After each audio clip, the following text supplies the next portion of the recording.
બનાસકાંઠા કાંકરેજ તાલુકાના મુખ્ય મથક શિયોરી ગ્રામ પંચાયતના નવીન બિલ્ડિંગનું લોકાર્પણ જિલ્લા ભાજપ પ્રમુખ કીર્તિસિંહ વાઘેલાના વરદ હસ્તે કરવામાં આવ્યું। પ્રાપ્ત વિગતો અનુસાર કાંકરેજ તાલુકાના મુખ્ય મથક શિયોરી ખાતે ₹27 લાખના ખર્ચે નવનિર્મિત શિયોરી ગ્રામ પંચાયત કચેરીનું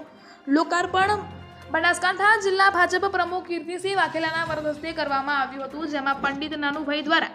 વિધિવત પૂજન કરીને મંત્રોચ્ચાર સાથે ઉપસ્થિત મહેમાનો દ્વારા રિબિન કાપી લોકાર્પણ કરાયું હતું, જેમાં પૂર્વ મહામંત્રી જિલ્લા ભાજપ ભરતસિંહ ભટ્ટેસરિયા, કાંકરેજ તાલુકા ભાજપ પ્રમુખ ઈશ્વરભાઈ પટેલ, મહામંત્રી ઈશુભા વાઘેલા, શિયોરી ગ્રામ પંચાયત સરપંચ શાંતુબા ડાબી, ડેપ્યુટી સરપંચ વજુબા ડાબી, તલાટી મંત્રી M.B. સોલંકી, હટુભા ડાબી, રમેશ દવે, વનુભા ડાભી, દિનુભા ડાબી, વિપુલભાઈ ઠક્કર વકીલ, પ્રકાશભાઈ જોશી વકીલ, મહેશભાઈ મકવાણા, સુબાજી કેમેરામેન, પૂર્વ સરપંચ સમૂહજી ડાભી,